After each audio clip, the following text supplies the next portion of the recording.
Hey, welcome to another episode of Seduction Tech. This is Keu Reyes coming at you with a special person. Like I say, everybody that's here is because they're special, very special. And I also like to talk to people that I want to talk to. For me, and I'm sure that if you're like me, then you're going to really enjoy this because we have someone, I got to say, someone, is an entrepreneur, mega smart, visionary in a lot of different senses. And with no more introduction than that, we have Christian Kenny on the SeductionEd Podcast. How you doing, Christian? Hey, how are you? Happy to be here. I'm loving the beard. I'm so behind it. Now you made me feel almost inadequate here. Oh, this is only a couple of years. It takes a while. Do you do special like oil? Because mine is very dry and. Nah, I stay away from those oils. Those oils are horrible. Really? Yeah, Oh, okay. I stay away from that. Yeah, I've used them for a while in the beginning, but I noticed that they when I don't use them, it made it worse than it ever was. So I just stopped using them altogether.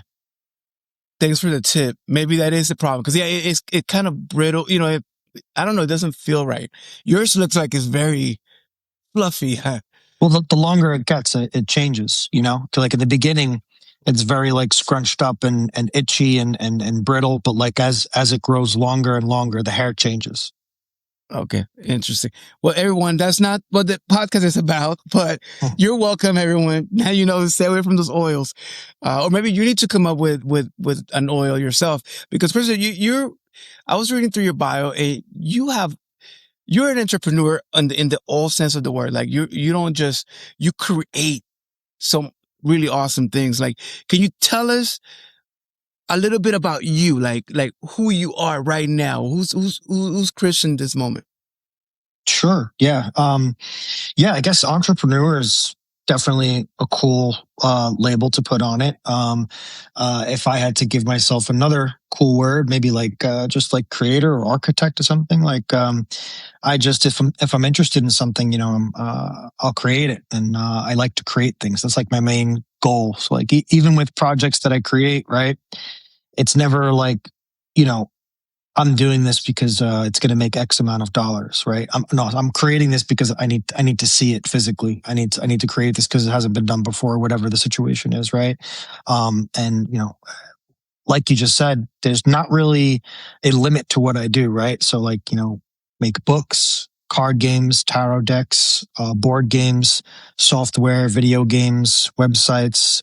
There's products, you know, health products. I mean, there's not really anything that I haven't dabbled in for the most part.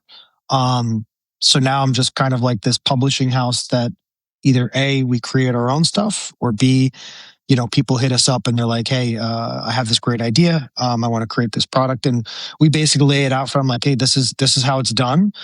This is what it's going to cost. And this is how long it's going to take.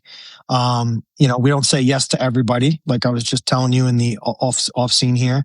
You know, I get a lot of emails, and if I don't think it's a cool idea or an original idea, or I don't believe in it, we're not going to move forward with it. I won't even, you know, lay it out for you because we receive so many messages.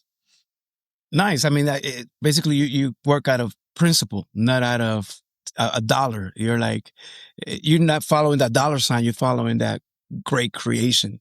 So that says a lot about you. And how did you get to the tarot? For example, because as an entrepreneur, as yourself, obviously you have a very spiritual side to you. I'm assuming. Tell us about that. Like, how do we go from who you are in a creator into the tarot card? Like, that's a very specific place.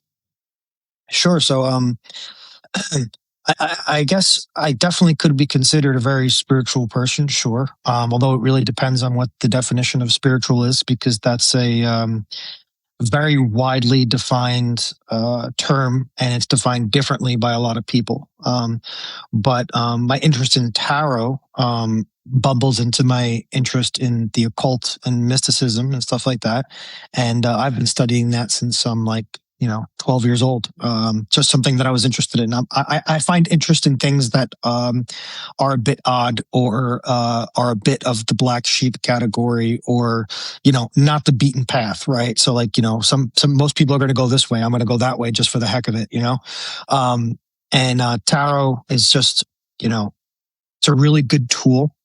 I wouldn't consider tarot spiritual, although it can be used in spiritual practice and spiritual people do use it. But tarot, in what it is not spiritual. It's just cards with paper and images on them. And those images have symbols and colors, and they correlate to certain signs and certain figures.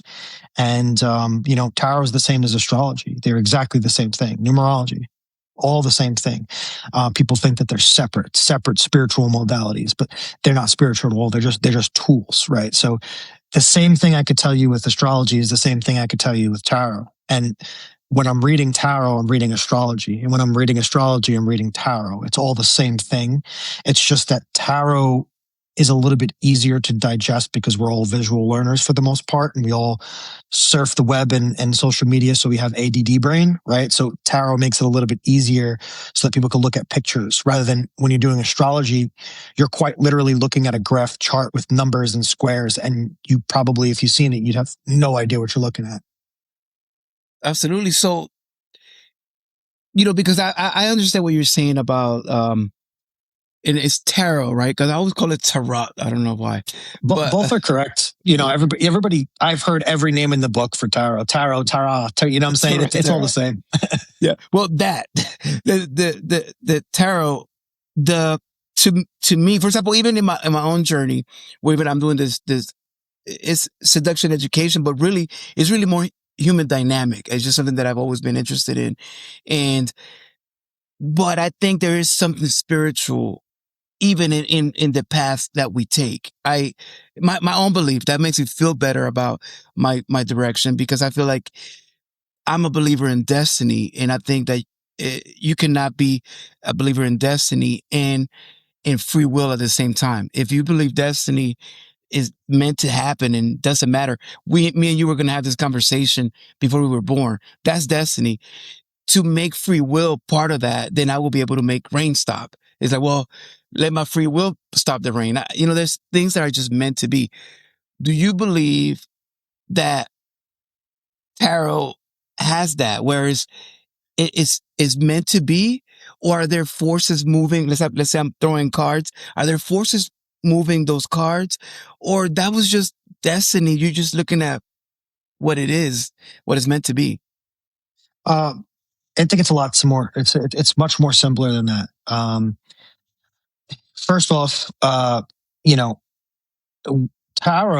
to put this in layman's terms, is very similar to your car.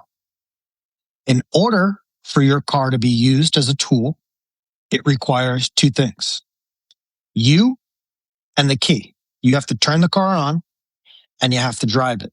And we can add gas into there. The car itself is absolutely useless without you and the key and gas. It does not do anything. The car is not a magical thing. The car gets from place to place because you are driving the car.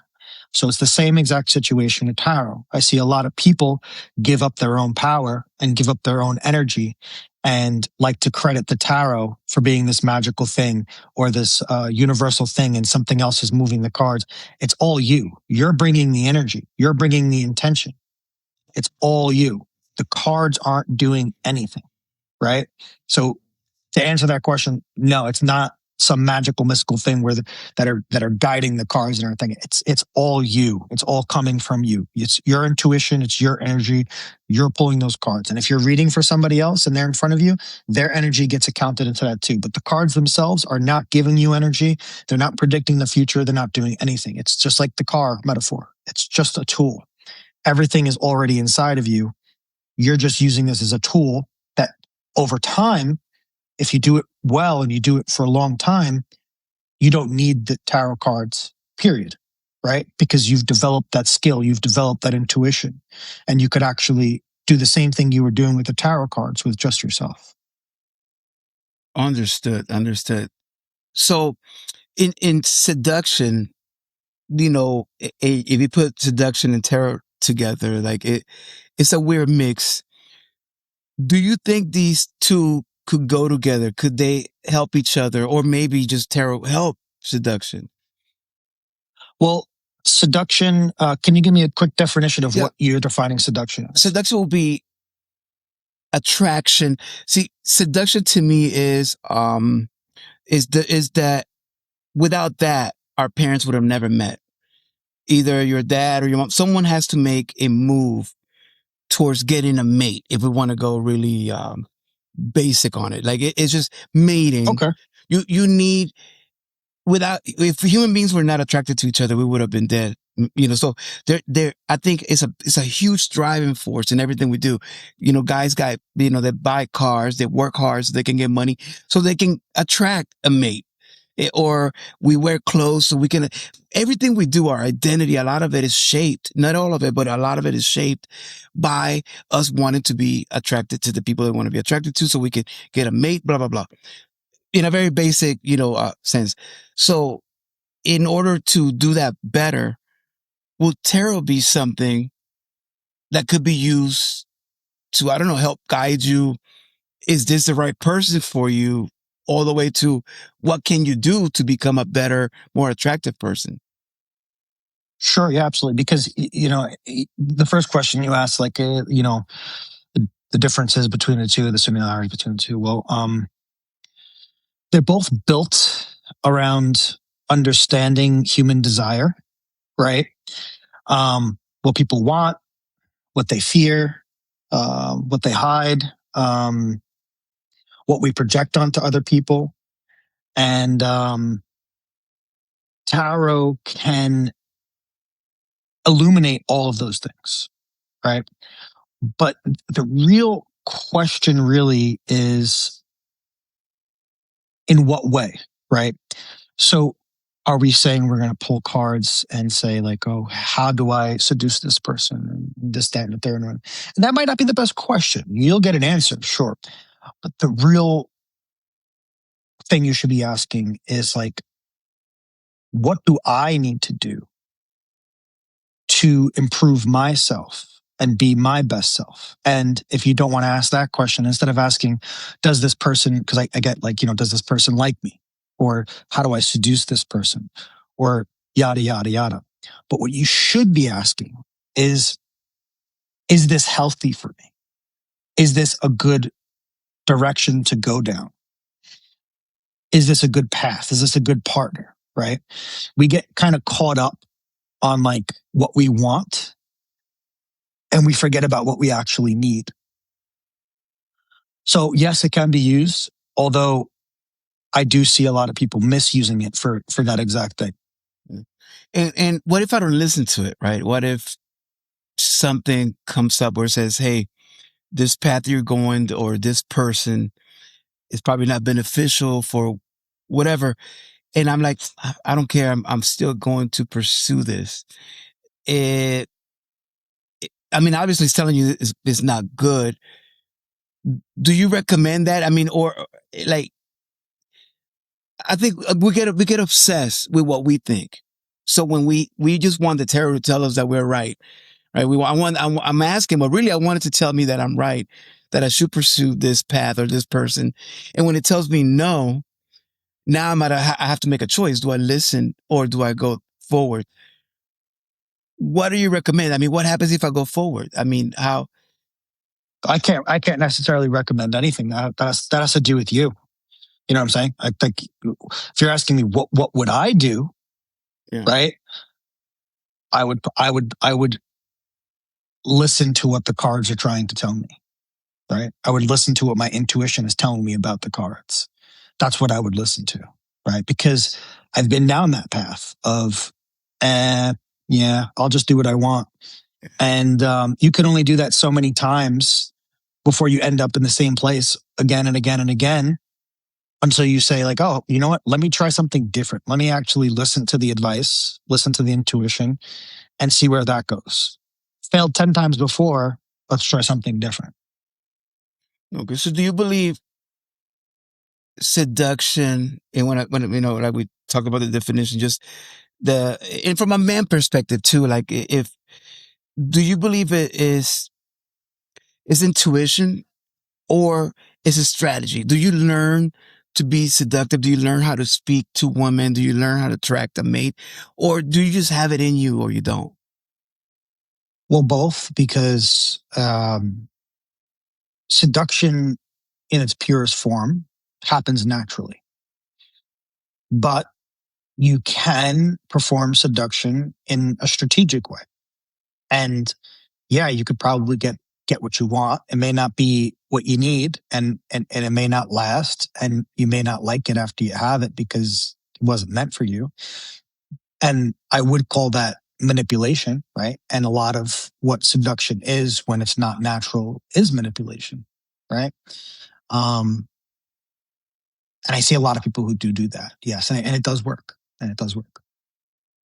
And not for the best, but it does work. That's what I mean. I think that if you're looking for advice and guidance and you still decide not to use it, then what's the point? You know, if you already had your mind set, or actually even better, if I already have my mind set, is that my intuition? Or am I just being, like even without the tarot or looking into? If you already have, well, that depends. Like, right? That depends on the situation, right? Is your mind set and you're making excuses for every red flag that comes up? Or is your mind set and you're actually paying attention, right? The mind's a very powerful thing. I put this, your mind's like a computer, okay? You can program a computer to do anything you want.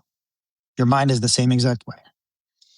If you have gone through the trials and tribulations and have had the growth necessary to have that full control over your mind, you could convince yourself anything and your mind and body will follow, right? You know, is it a good idea to gaslight yourself all the way to the finish line? Probably not, right? So you're asking if you're so dead set on this and you're ignoring the red flags. I think it's common sense. Like you would think like what the outcome is of that. It's probably not going to be good. It's going to be another lesson. And you could either take the outcome of that as a lesson and integrate it and become better, or you could ignore it and keep repeating the same patterns. And I think a lot of people end up doing that, where they keep repeating the same exact pattern over and over and over again, thinking they're going to get different results. If you're constantly going after the same type of mate, whether it's a man or a female, and you're constantly making excuses for red flag after red flag, and you're going after the same type of person, and you know deep down in your conscience that it's not the right way to do things, you're just going to keep getting the same results over and over and over again. And I see this in tarot cards. I see this in astrology charts. I could look at somebody's astrology chart and I could say, you're never going to be happy. You're just going to keep making the same mistakes over and over again. That's not necessarily true, right? The likelihood is pretty high, but that person, like we were speaking about free will before, they have the free will to make that change. So a lot of people just don't make that change. Understood. But can your intuition be wrong? No, your intuition can't be wrong. If you're truly listening to your intuition, no, it can't be wrong. So like if I like a girl and I don't know, it's not working out and I'm just stuck. I'm like, no, I think I can turn things around, or I can make this relationship work, or whatever it is. That stubbornness. I'm trying to define, I guess, intuition so we can understand it, like people that maybe haven't delved into it. Like, what is it, that little voice inside you? Is it a feeling? And if it can be wrong, then you should always listen to it, even if it's telling you something that you need to make sure that you're actually listening to your intuition, right? There's discernment there, right? Are you listening to your intuition? Are you listening to your ego? Are you listening to your emotions? Are you listening to your hormones? Are you listening to your physical urges? You need to be able to tell the difference of all in order to make that decision. I think that, you did bring something up, like you say, Nick, you're in a situation and you're not sure if you should continue or if you should leave this person, whatever it is. This is one thing I know about love and relationships is we all have this fairy tale idea that, you find the right one and it's going to be perfect, hunky dory. And sometimes that's the case, sure.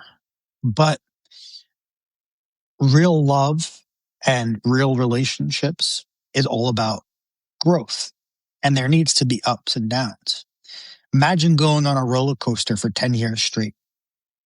After a week, you're going to be crying because it's the same thing over and over again, and you no longer feel that thrill. Same thing with love. After a certain amount of time, you may not feel that initial love, right? But as you go on with that person, you develop this different kind of love, similar, but it's a different kind of love. And it's an unbreakable kind of love because you have grown together, right? It's very different from the initial onset.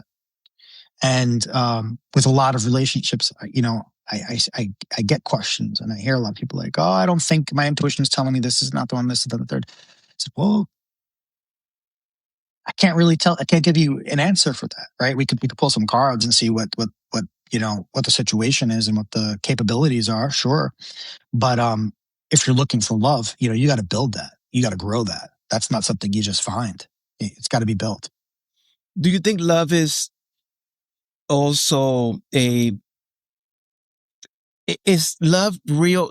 Let me tell you my philosophy. I believe, and I'm not saying I'm wrong or right, but Okay. that love is just a hormonal imbalance, right? I believe it's not type romantic, but I believe it's just like in seduction in a scientific way.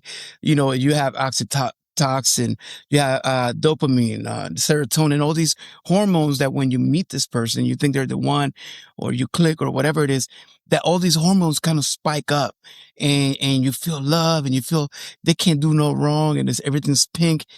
And then as these hormones start leveling out and you start getting to know this person, some things those spikes start kind of, normalizing. And then what ends up being is that in that relationship is really like a business partnership almost, where are we compatible in our path, not out of a love feeling, but out of, can we be together for extreme time, years, for the rest of our lives? Because I don't think that love is going to be there because, like I said, just the imbalances. Or is that too anti-romantic? Do you believe that love there's a bigger force behind it that drives us? Which one do you think?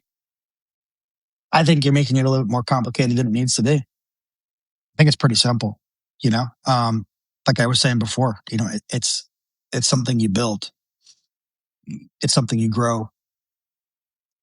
That initial seduction, that initial love, that initial hormones, all that stuff, that's there. It's not here to stay, but it's there to get you in the door, right?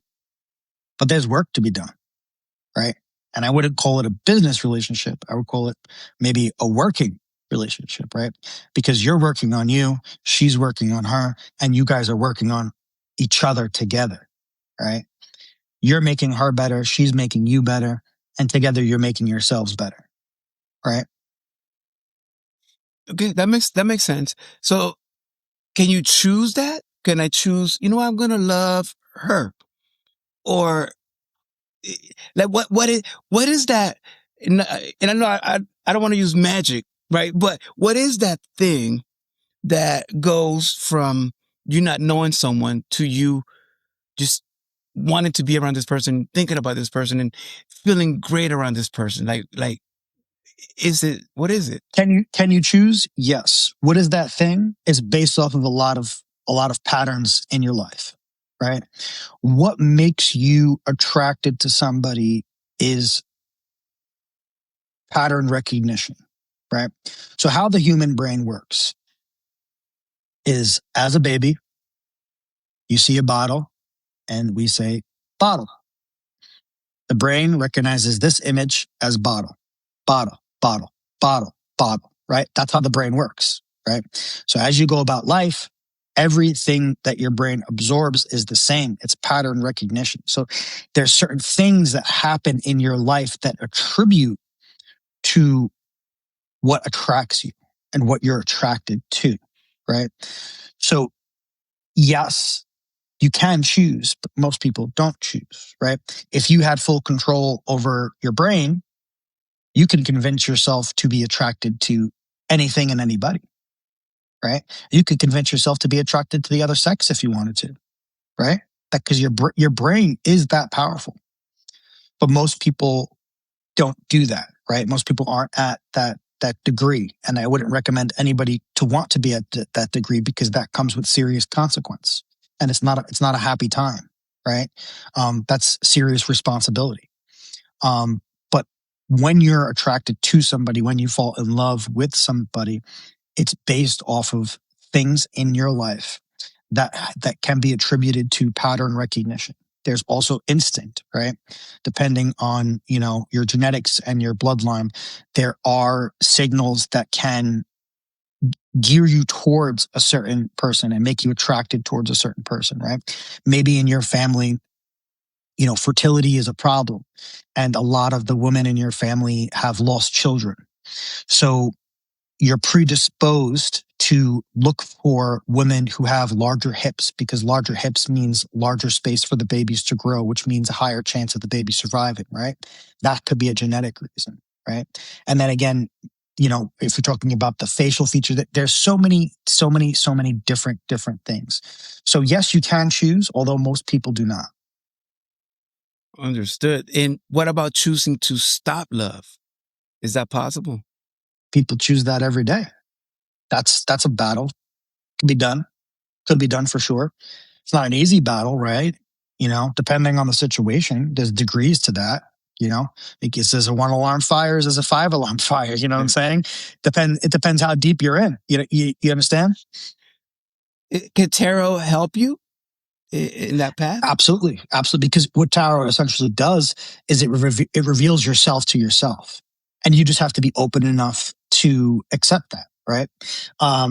It's the extreme version of that would be like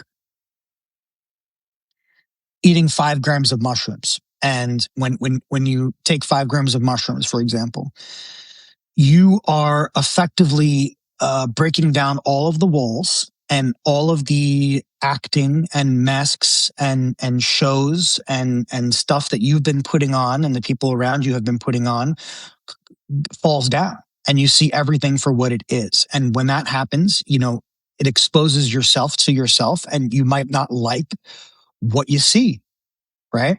And, people often make, a very simple decision after something like that. They either take what they learned and they integrate it into their life and they become a better person because of it, or they say, nah, I'm going to try and forget that this ever happened, and I'm going to go right back to doing what I'm doing, and I'm just going to be a regular human being and do whatever I want to do, right? Those are usually the two choices. And it's kind of the same thing with tarot, although tarot is a little bit less invasive and a little bit more like light, right? Taking 5 grams of mushrooms is like, taking an Adderall, whereas the tarot is like a cup of tea, right? So it's lightly informing you. You just have to be open and receiving to digest and understand and integrate what it's telling you. And you keep asking similar questions, and it's very funny that you're asking these questions, because like when I'm doing a reading for somebody, and most readings are in the relationship sector, right? Everybody's always asking about relationships, and it's usually a female that I'm reading for, and they'll be like, does this guy like me, right? But then like they'll get the answer and they don't like the answer, so they'll ask the same exact question a little bit differently, and they'll get the same answer, right? Or they'll dance around that question a million different ways with a million different questions, but it's still the same question. And they always fail to ask the important question, right? Which is like, is this healthy for me? Is this the right path? Is there anything that I need to work on so that I can be on the right path? I could bring the right frequency. I could bring the right energy so I can attract what's meant for me or what's needed for me to grow. Yeah.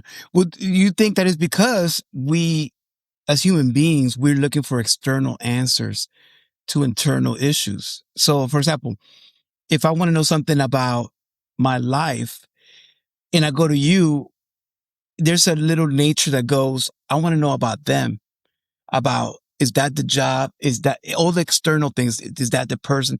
Is that the money over there? I, like, I don't think I will go, and I'm speaking of me, but I wouldn't go to be like, hey, tell me where I'm lacking, right? So that I can be better, because that's uncomfortable. I don't, one, the answer I'm not going to like, but two, like for example, I will fail to see, well, how does that help me get a better job? Or how does that help me get a better partner? Or how do, you know what I mean? Like we don't see the correlation, between self, looking at it internally and just self, examination and external outcomes. Do you believe that tarot helps you? It's like that bridge between manifestation, like you is telling you, look, improve here, do this, make these moves within you, and you will have the results that you're searching for. Will tarot be like a bridge that will help me become better that way? Yeah, that's kind of the whole point. But most people don't use it properly, right? So, like, a lot of the projects that I do are based on solving those social problems, right? So, like, one of the biggest social problems with tarot is that tarot is really good for everything you just said. It's good for that shadow work, right? People don't use it for the shadow work. People use it as a badge of honor, a badge of spirituality, trying to make money and trying to get ahead, all these things, and they keep missing the one important part, which is the self. It's very rare, very, very, very rare that you run into somebody who uses tarot properly and has done the shadow work and is still doing the shadow work and is still doing the work onward and forwards forever, right? Because it doesn't stop. Most people are just using it like, a day at the ice cream shop, and one of the projects that we did recently, I wanted to tackle that issue, and I also wanted to tackle a separate issue. So we made a deck that kind of forces people to confront their shadow, right? And we did it. We did an excellent job on it. It worked probably better than I ever thought it could. Ruffled a lot of feathers. But yeah, a lot of people just don't do that work that needs to be done. And the funny part is a lot of these people that don't do that work and aren't doing the shadow work and aren't using tarot properly are the same people that people who don't know anything about tarot are looking up to for answers, right? They're either paying for a reading from this person or they're subscribed to their channel and they're listening to their talks and whatever it is. Meanwhile, this person hasn't actually done it, right? Or isn't doing it, or refuses to do it, and is using the tarot as like a podium to a politician, right? Well, and does it reveal the future? The tarot reveals the future, or is it your own subconscious? Like what's the reading? And by the way, do you see this as a scientific, like when you're doing a reading, to you, is it more science or spiritual? Like, do you see it like like astrology, you could see almost like it's a science almost. Do you see tarot about the same?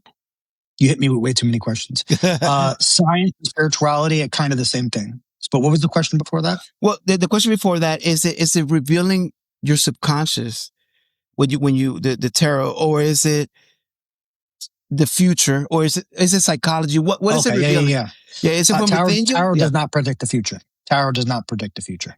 That's not what it does. No? In my humble opinion, I do not think, again, everything that you've heard so far for the past 35 minutes, whoever's listening, the things that I am saying are my views. They do not have to be your views. This is just my views. I am not trying to impose anything on anybody. We should all be thinking for ourselves. These are just my views. So now I will continue this to answer this question. I just wanted to put that little disclaimer in there because I don't like when people talk and they try to put everything down as a matter of fact. I don't like listening to that, so I want to make sure that I'm not talking like that way.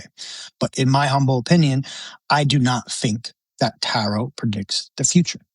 I think that the closest thing to get to that would be that tarot predicts capabilities, right? It predicts capabilities, right? So yes, this reading may say this because that's probably a high capability, right? But if you take that advice, you integrate that capability might not happen because you took the advice and you integrated it, right? So it's not predicting the future, right? And again, this goes back to like tarot isn't spiritual. Tarot isn't this magical thing. It's just paper, ink, images, and symbols. That's it. Most of what you're getting from a reader or from tarot yourself, it's coming from you. The work is done within you. That is just the car. It needs you and it needs the knowledge, which is the key in order to use it. What about the randomness of it? Like if you just picking a card, how can my subconscious know that was the card that I needed to see or study? How could my subconscious know that was the card that I needed to see? I'm not sure that your subconscious did, right? I don't think so. You can shuffle your card 1,000 times. You might get the same card. You might get different cards, right? If you're doing it properly, you're not abusing it or anything like that. And, you're of right sound to mind and you're in tuned. I mean, all of those cards are going to be worth its weight in gold. I'm not sure that your subconscious picked them. That's what I mean. Is it random then? Is it a random? If I pick a card right now, is that random or is that card meant to be? Are you describing random as like as something that's just completely uncalculated? Yeah, just luck. Going to a casino and well, I'm not sure if I believe in quote unquote luck or quote unquote randomness, right? I'm not quite sure I believe in that. I believe in chaos, sure, but everything's calculatable, right? If you're asking why did I pick that card, why did my subconscious pick that card, or why did I pick that card? Whatever the question is, and you wanting me to break down why, I could do that, sure, and I could probably come up with a really good answer, right? Is my answer correct? I don't know, but I could do that. I would say, okay, well, where are you? What's your address? What's your name? How do I spell your name? What time was it when you picked that card? And I could calculate every single dynamic of that situation. And I could tell you why you picked that card, right? Oh, it was Wednesday. That's a Mercury card. Wednesday is a Mercury card. Oh, your address converts to numbers. Those numbers added up actually is 8, and 8 correlates to this planet, right? So is it randomness? I don't think so. I don't really believe in randomness or luck. But that's what I mean. But if I'm not looking at the card, it's sort of be redundant with it. But if I'm not looking at the card, how? Like I have no influence, or maybe I do. And I guess that's the question. I'm not looking at the card. It's the back of the card, and I pick that card, and that card happens to be the Lovers or whatever it is. My subconscious didn't know, or did it? Like, you know what I mean? Like I want to see how I can trust something that is meant to be. Like if that card was meant to be, then it didn't matter if you shuffled it 10 times, like you said. That card was going to come out at that time, at that address, at that exact time, right? Or it's just random. I mean, there's a lot of discernment in that, right? You can choose it to be meant to be, or you could choose it to be calculated, or you could choose it to be random. All three of those could be true. At the end of the day, does it actually matter which one it is? If you're still getting the results you're getting, no matter what label you put on it. Does it really matter if it was random, if it was destiny, or if it was calculated? Yep. No, you're right. Same result. Same result, right? And you can, and that's, it's your choice, right? How you want to view the world is completely up to you. If you want to view the world in a negative way and have everything out to get you and everything against you, that is the reality you're going to live in. This goes back to what I said before. The brain is very, very powerful, very powerful. You choose your own reality, and the way you view the world, that is your reality. So if you want to choose it to be destiny, great. I have no problem with that. It's destiny. That's awesome, right? If you choose you want it to be randomness, then it's randomness. That's awesome, right? But never forget, again, that the words that we choose to use and the labels that we choose to use, that is magic, right? That's magic. Words are magic, 100%, right?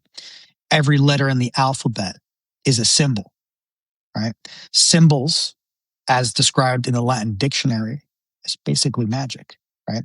When you put symbols together and they form a word, you are performing magic. It's a magic word. And what do I mean by that? Because words are very powerful. I can say certain words in a sentence and completely influence your entire point of view. Anybody could do this. You could use certain words in a sentence, and that sentence could be said 100 different ways. But because you're saying it in the way you're saying it with the words you're saying, you have effectively manipulated somebody because you use specific words, right? So when real light, good example, okay? The word conspiracy theory, very popular word nowadays because we got a lot going on. Aliens and all kinds of shit. So the word conspiracy theory is a very powerful magic word, right? Because when you have a free thought or a free idea or a free theory that nobody is controlling where that came from, that's coming from your mind. It's like, oh, I think it's possible that there's aliens, living out in our universe, and I think we've had contact with them before. And somebody turns around and says, "No, it's conspiracy theory." But what the fuck is a conspiracy theory? Excuse my language. No. So you're saying that my idea is effectively null and void because you use the word conspiracy theory. So now, what if we had that word for everything?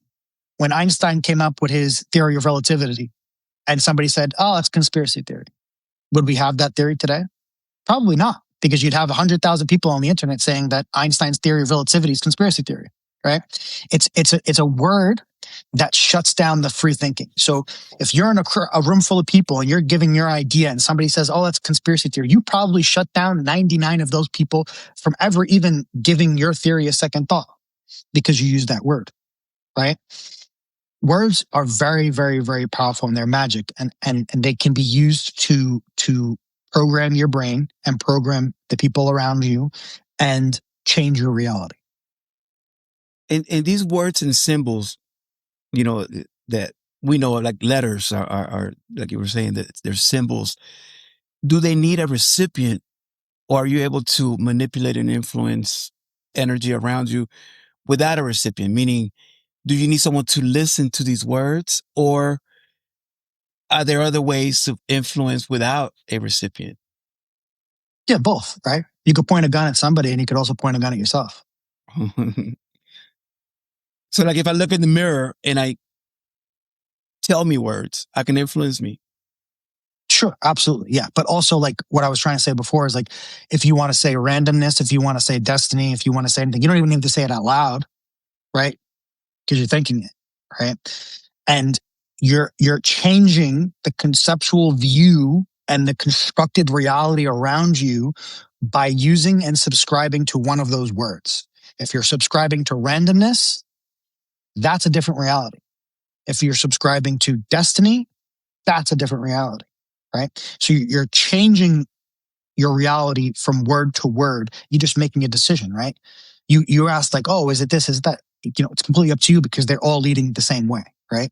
But how you view everything, that's your reality. And that could be changed based upon what you're picking. And could I embrace a set of actions based on those symbols. For example, just to throw like in the tarot, I get a reading and it tells me certain things. I might, now that I heard those things, start acting and behaving like those things will happen or are happening, or they were already happening and I just realized them, or it's kind of like a astrology. I'm Leo, so I'm supposed to be this and that and people person or whatever, and then I start becoming that because I'm trying to fit that identity that a Leo is supposed to have. All of those things are true. They're all different paths, right? They're all different degrees, right? You bake a cake at 300 degrees, it's going to come out firm. You bake it at 200, it's going to be a little soggy in the middle, right? You're still going to have a cake. It's just going to be a little different, right? So yes, that they're all true, right?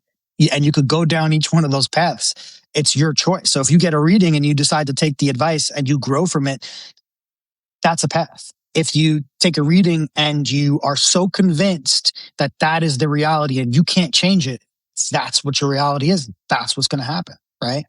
And a lot of people do that. A lot of people do get a reading, and instead of like asking the appropriate follow-up question or asking the integral questions or how do I improve questions, they'll just take that and they'll be like, fine, whatever, I won't do that. You know what I'm saying? And sometimes there are situations where, like, you have a situation like that where it'll be like, okay, well, if that's what's going to happen, what do I have to do to improve upon myself? Or what is the question that I'm not asking that I need to, the information that I need to know, right? And then you get another answer. And then maybe that answer gives you clarity on that particular situation. Or maybe it tells you, you know what? This really just isn't, it's not in the cards for you. It's not meant for you. And can you still change that? Sure. Absolutely. There's nothing that a human being can't do, right? But when you get there, would it be everything you thought it was? Probably not. Will you stay there? Probably not, right?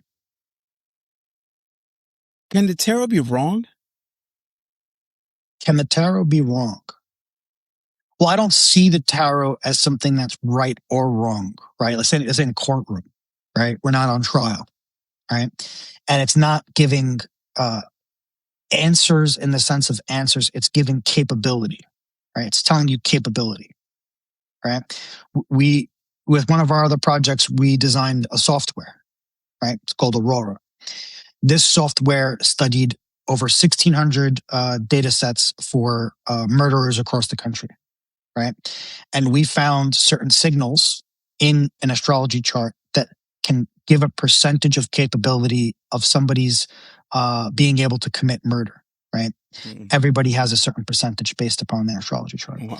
So what the software does is when a murder happens and you have 50 suspects, you put all 50 suspects' birth information in there and it gives you a ranking, 60, 50, 40%. And then you could triage. Oh, I'm going to investigate the top to the bottom because the top is most likely, the bottom is least likely, right? It's capability percentage. Just because you have an 80% likelihood of committing this crime doesn't mean you actually committed the crime, right? You may have done the work.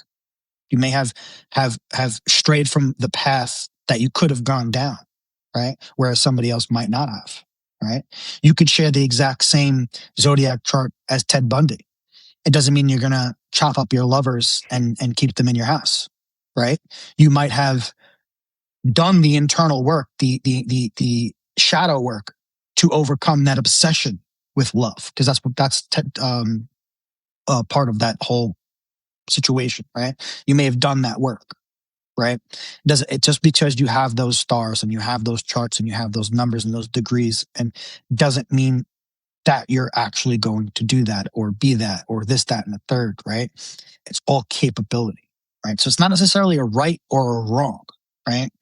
That's a bit too concrete, narrow, to say that about tarot or astrology or numerology. Well, could I ask a question like, I don't know, am I going to go to jail? I'm in the middle of a trial. So if you're somebody who asked, I've been asked that question before. Sure. And you pull some cards and be like, yeah, it's a possibility. It's a possibility. Or nah, there's not that you're good. But then you come back next week and you ask that question again. It might change. You might have done something. What if next week you are in jail, right? And call you from jail. Hey, right. I thought the tarot said that I wasn't coming into jail. So let's say you're somebody who came in and says, "Oh, is it a possibility for me to go? Am I going to jail?" Blah blah blah. And the cards say no, and then you go out and kill somebody, very sloppy, and you're in jail, right? Were the cards right or were the cards wrong? Neither. The cards gave you a capability that, based on your current situation, based on your future projections of everything that's going on in your chart, right, from now until the next 100 years, doesn't look like you're going to jail, right? There's a capability there, and then you could change that. Like I said before, right? You could choose to integrate something, or you could choose to go against it, or you could choose to go forward it, right? So if you leave that reading and you go and start just committing crazy crimes because you think you're invincible, do you really think that you're not going to go to jail? Right? Or if you came a couple days later, right before you committed that crime, and you gave that reading, it would probably say you're going to go to jail because you had already had that intention. But I'm saying, what if you're already on trial? Like, you just, court cases. People ask questions about court cases all the time. Yeah, no, it can give you a capability percentage of what based on the current events, what might happen, right? Everything you do in between then can change that, right? Sometimes you can't change it. Sometimes you don't have the ability to change it. Sometimes they might ask a question like, what can I do to improve my odds, right? And then you could say, well, you got to do this, that, and the third. And that's integral work that you have to do. If you don't do that work, it's not going to come true. So could I use tarot to, uncover hidden information? Like, is she cheating on me? Sure. Yeah, I get that question a lot. So that's a big one. So exactly. So tell me about that. I mean, when we were talking about being wrong, I mean, if you go, okay, is she or he cheating on me, and the cards reveal that person is, what was the action to be taken there? Like, what, do I go now and confront this person? Like, hey, the tarot told me you're cheating on me. Well, did you ask the cards what you should do? Did you ask the cards what do I need to work on? What's my path? Or are you only asking about this other person? Right? So do you ever get tired? You just go, hey, this is about you, right? Not about them. Nah, I don't really put too much input. Well, for one, I really don't do readings anymore. But when I did do, I don't put any input in there. I let the people say what they want to say, right? I don't want to impose anything, period, right? And when I did do readings, I used a specific deck that had very clear pictures and very descriptive words, so that versus like a traditional deck where if somebody's seen like the Fool, they'd have no clue what the hell that means. They've no idea. Whereas like the version of the Fool in this deck is spread across a couple of different cards, and it would give like a really good answer, right? Like, if somebody asks something about a relationship, the card might be a raven on a skull that says loss, right? That's pretty common sense, right? You know what I'm saying? Whereas like maybe if I pulled the devil card, they probably have no clue, right? And the reason why I liked doing that is because I've had plenty of readings. I've done hundreds of readings given to me by other people. And a very, very large majority of them were absolute horse shit. Absolute horse shit. These people have no idea what they're doing. I can confidently say, out of the hundreds and hundreds of readings that I've been given over the course of 32 right now, I don't know, 20 years, there's 3 people that I would recommend to this day. That's it. Because I know that they're legit, right? And it's very easy to be a charlatan with tarot cards. You could spew any kind of bullshit you want and people will listen. That's basically being a con artist. And you could be a con artist with anything. Anything can be manipulated, right? The Bible can be manipulated. You could be a con artist priest, right? You could run a church and just spit out lines from the Bible and collect money at the end of the service and go to the strip club after. You know what I'm saying? It's a lot of it has abuse, and a lot of readings that I've personally ran into weren't legit. Happens a lot in religion with the double standard. So then, if anything can be manipulated, what's the difference between, let's say, a magic 8-ball and tarot? What do you mean by magic 8-ball? Like that little ball that I don't know if you've ever seen it. You shake it and you ask a question and it'll say, not likely. The toy. Yeah, the toy. Okay. What's the difference between the two? Yeah. They're both under the same. Can they both be seen as equal in answers, or does the tarot have a special? No way. Yeah. The tarot has 78 cards. You're not getting. Each card can give 100 different answers, maybe more. Right? Can the 8-ball do that? Probably not. I think one of the things on the 8-ball say try again or some shit like that. Yeah. So try again, no way. Yeah. Well, no one's developed the tarot 8-ball, where you just go, Well, they have tarot dice that has all 78 cards, and you roll the dice and you can do that. There's runes. Runes are pretty old. Those work very well. Usually inscribed on bones, and you could throw those. There's sticks, there's tea leaves, there's all different modalities of readings, right? There's all different kinds of tools. But what I was trying to get at earlier is all of these things, they're all pretty much the same, right? It's like you have a Ferrari, you have a truck, you have a bus, you have a sedan, you have a minivan. It's like all these different tools, but they all do the same thing, right? The wheels spin and they get you places, right? But they're different tools. Got it. So like even the get a flower and you go, he loves me not, she loves me, he loves me not. That's an old school one. Okay, so and I love your hat, by the way, Killer Cards. So I was looking at your website. Those are really, actually, by the way, the Aurora software, like very Minority Report scary, because I see where that could go. I mean, that's why it's very important that we understand that it's capability. Everything can be abused, right? And trust me, I had the idea in my head. It's like, if this gets into the wrong hands, somebody could use this as like locking people up before they actually committed a crime because they think they're dangerous. But the problem with that is they would have to lock up everybody, because the percentage of the population that actually has a 0% capability is so small. It's not possible. It's simply not possible. There's people that have 0? Yeah.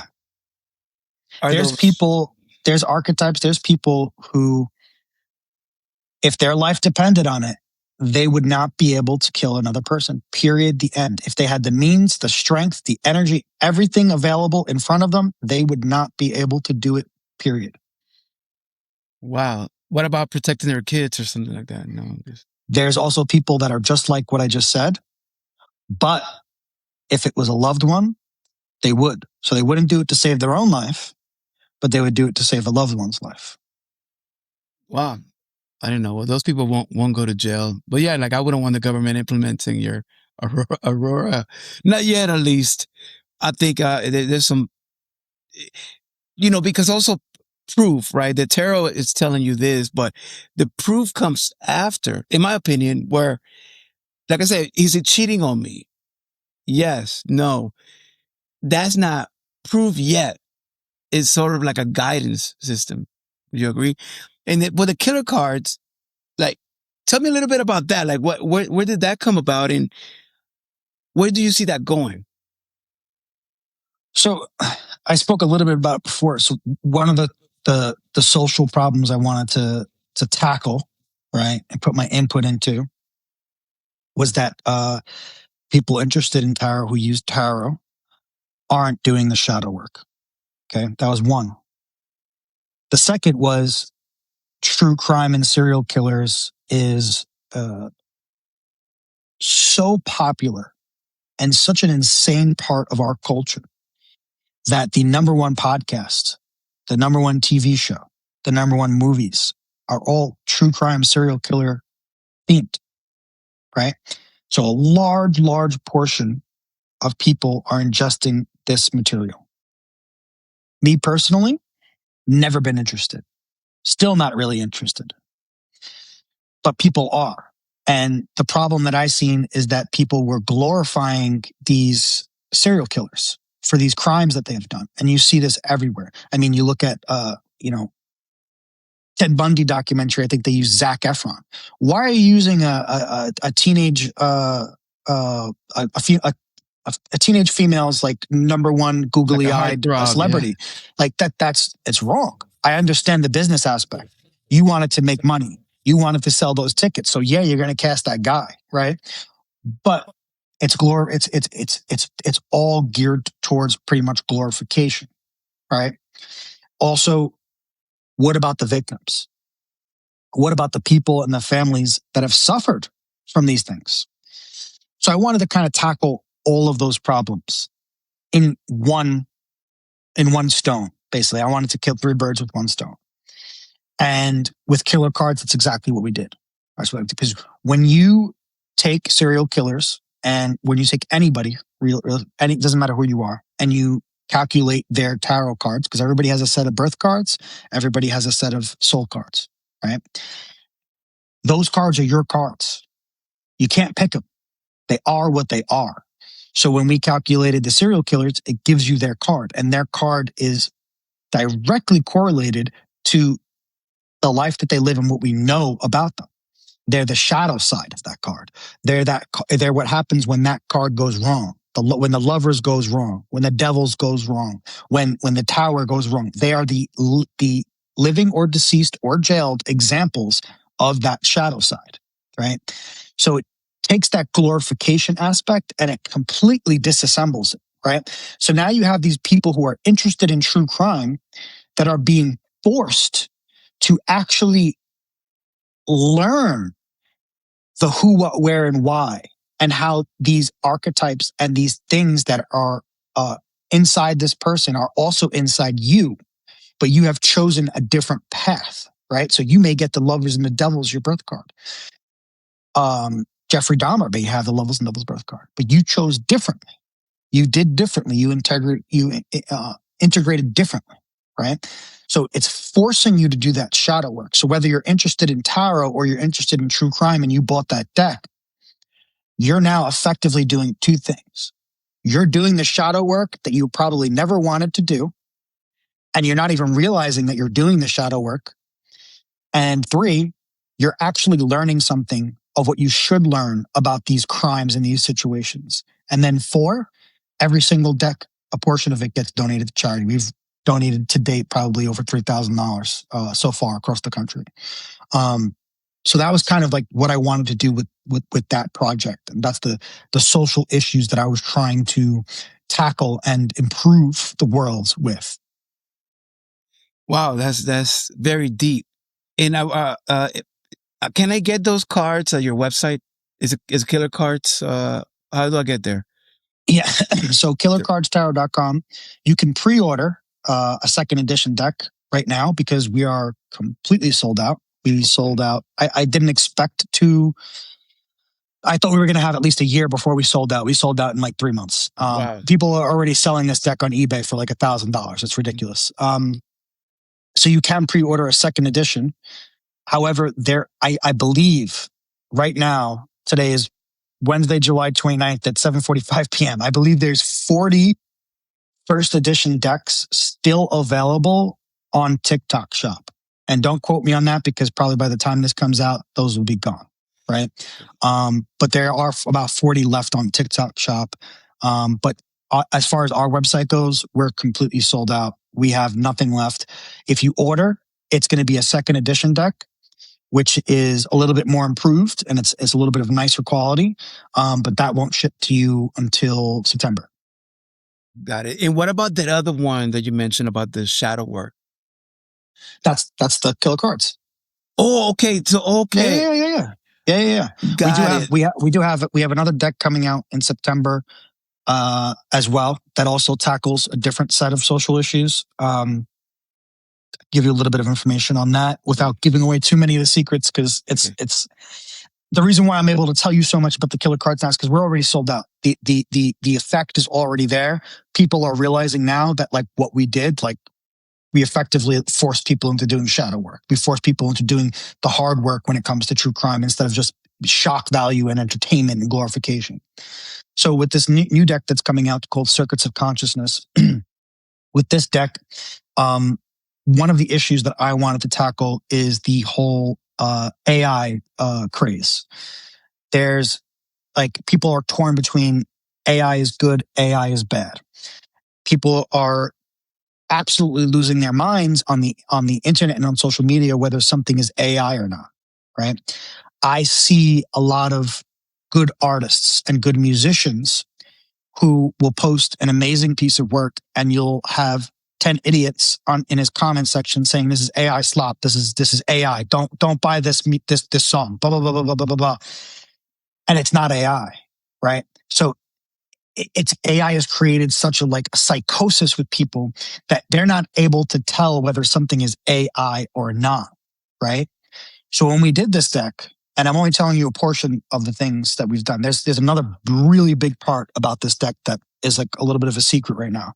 But when we did this deck, we initially started illustrating. We got up to like 20 cards, and we were using like a realism type of illustration. So we were like painting it in a realistic way. So like not 100% like a photograph, but like hyper realistic. We were painting it, and we stopped because I had this idea. Let's start over. Let's paint these pictures to look like that they are AI generated, so that when people see this deck, they think it's AI generated. And when they click on the link and they find out that it was illustrated to look like AI, then they have to think twice the next time they want to make a comment or say something stupid on somebody's post. And then there's a whole other parts of that I have to keep a secret, because we want that to be a surprise when it comes out. Oh, that's cool. That is.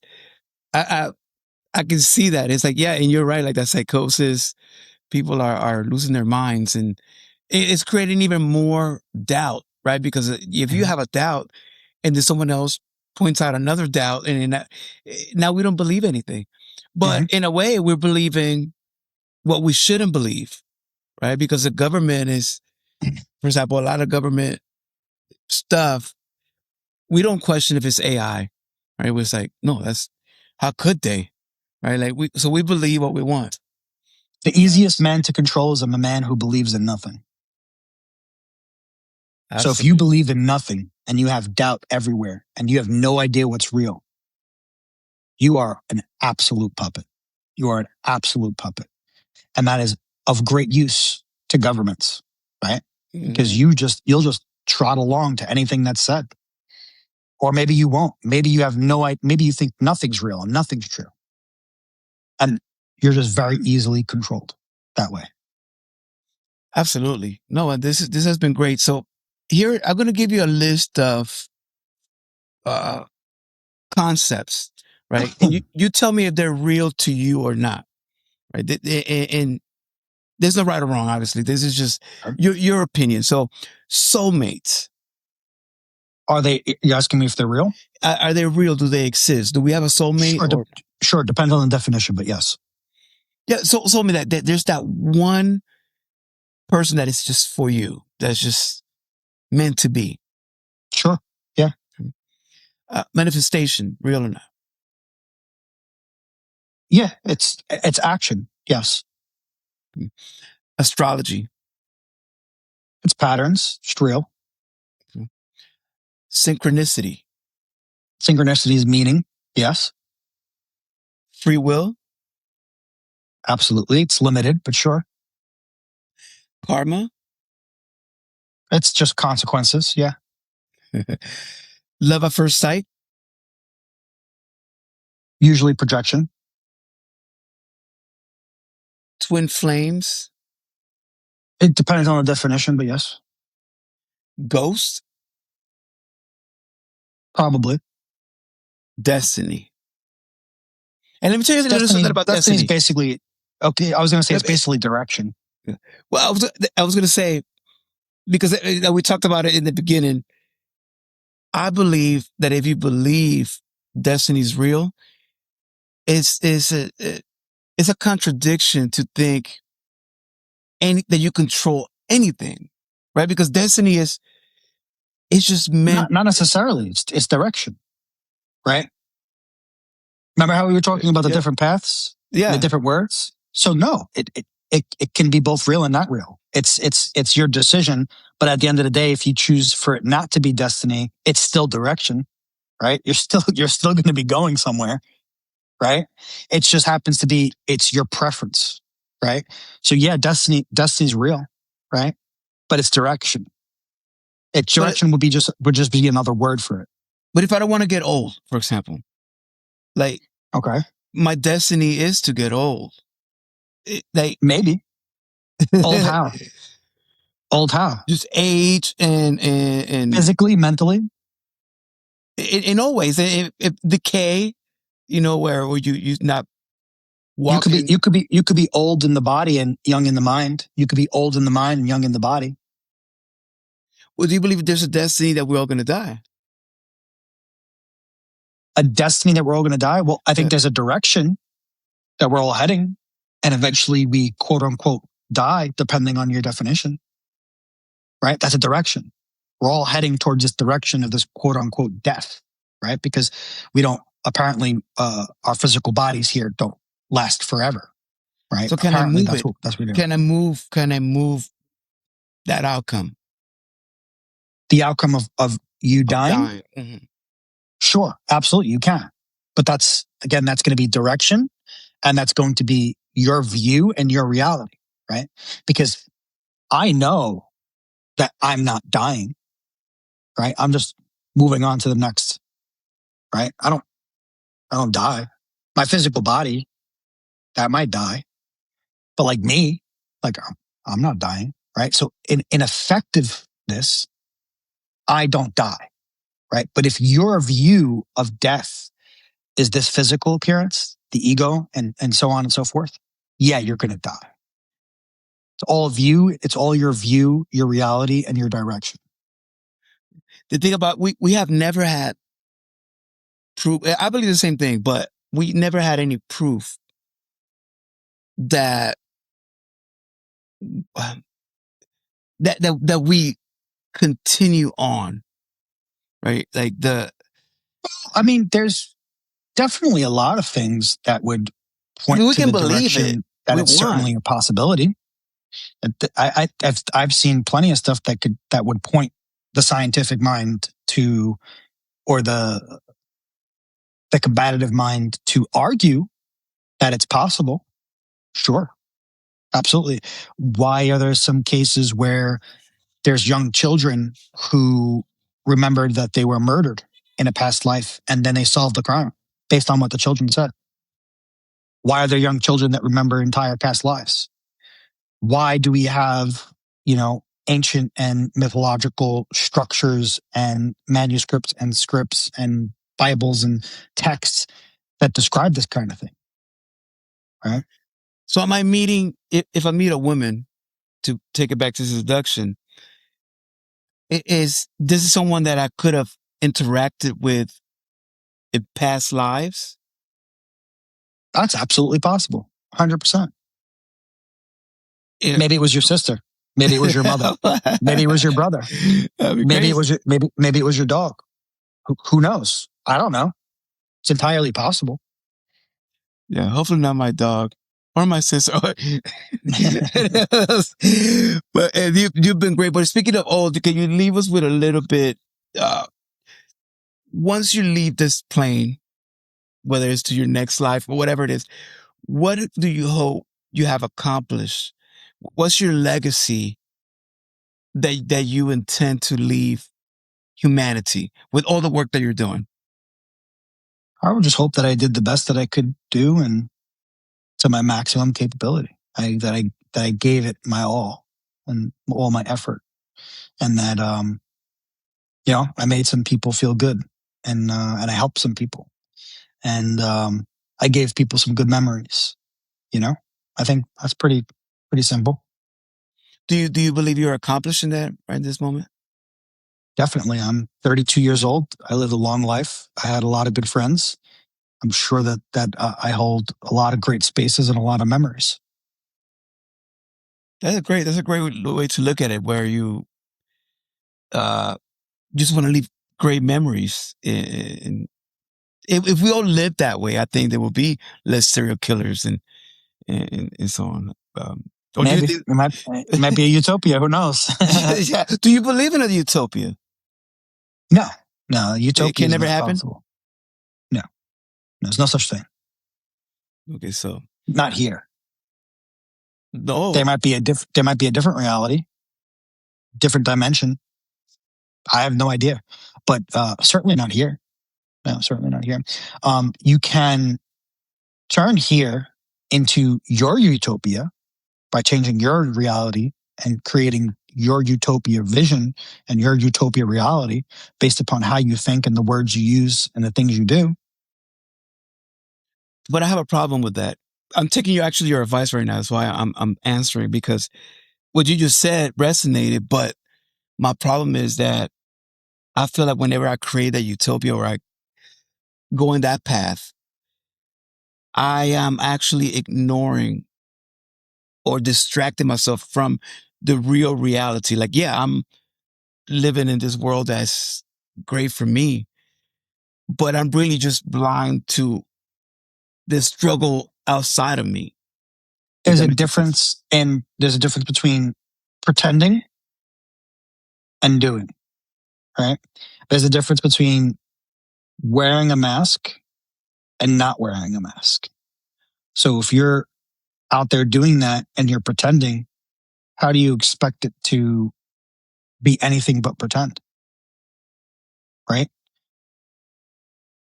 Yeah, well, if I'm doing everything that and that's another thing, my utopia might be different than yours. Like what I would want in my world, in my perfect world, would be certain things that not everyone may want in their world. So in order for me to create that world, then I have to shut out things that don't fit here.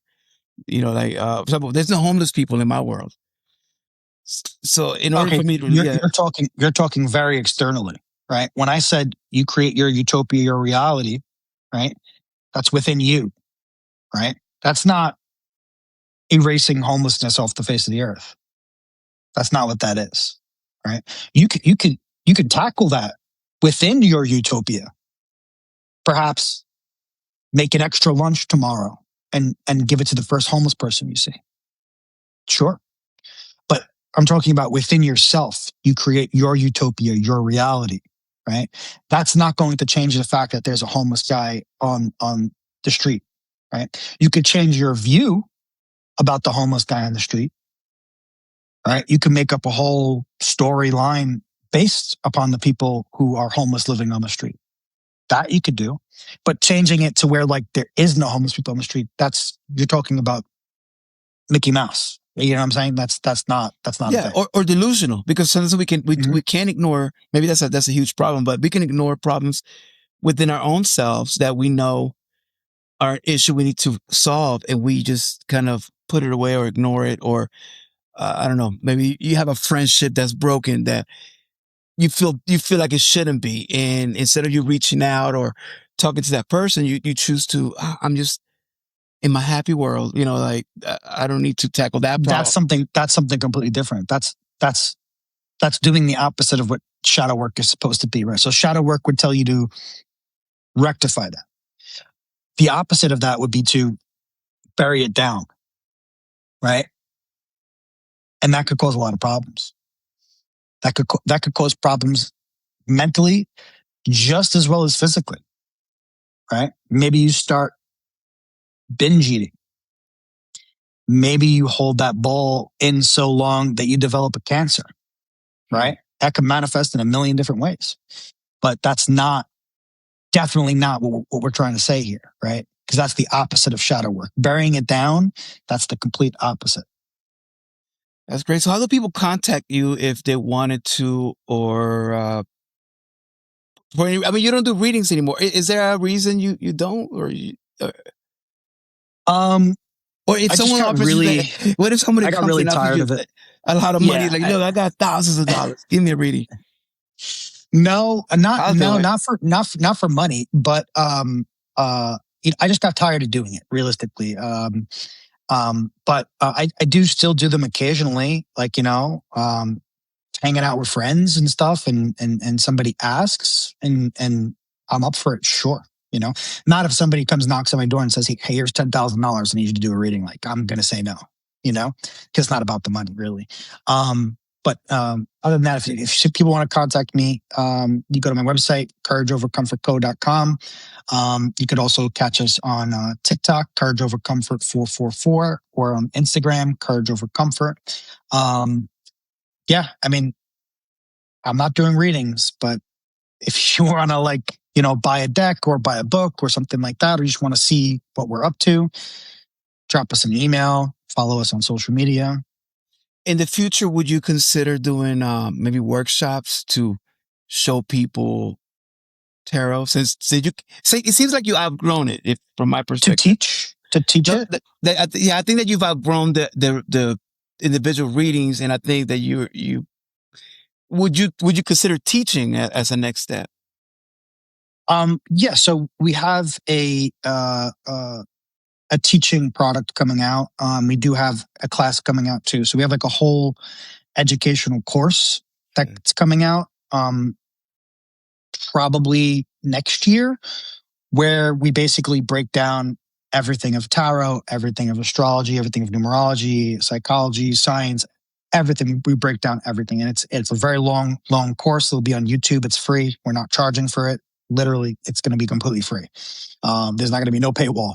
But we do have a product that's also coming out next year that's titled the Tarot, and it's a children's tarot. So it's the actual traditional Rider-Waite tarot, but it's illustrated in children's book style cards, right? So the cards are appeal to a child, right? That's so cool. And with that deck also comes a storybook. Storybook has a story for each card. The story teaches a child the moral lessons of of that individual tarot card. So if it's the Fool, it's going to teach them the moral lessons of the Fool, the shadow side of the Fool, the yeses, the nos, the do's, the don'ts.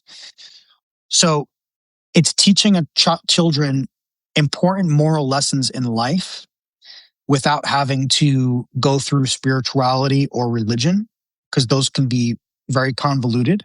So it'll instill these moral lessons early, as well as also fundamentally teach the child how to use tarot. Because if they're growing up with these bedtime stories and they become of age and they still have this deck, they're going to understand every part of that card and every part of that deck, because they remember the children's stories.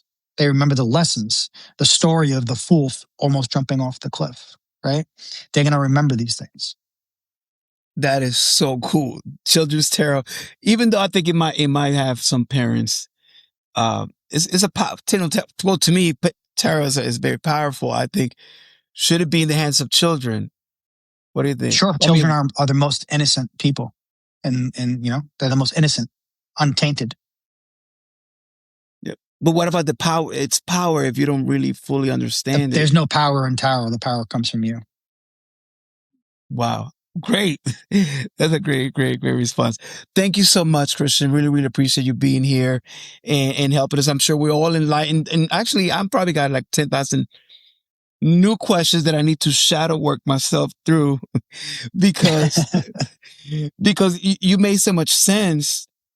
I wasn't expecting you to, and now I gotta like it's like the reflection, right? Like it just like the bullet ricochets and it's like, wait, there's things I gotta work within me here. So thank you so much for being here, and thank you so much for all the great work you do, and hopefully you continue doing this and you reach the level that I already see that you're going, and then the way your mind works is very, very, very special. So hopefully you can continue sharing with us for many, many years. Like I said, you're only 32, so well, you got like another 150 years to go. So good stuff. Yeah, definitely. Hopefully. Thank you very much for having me. I appreciate it. This was an awesome time. Absolutely. Thank you, Christian.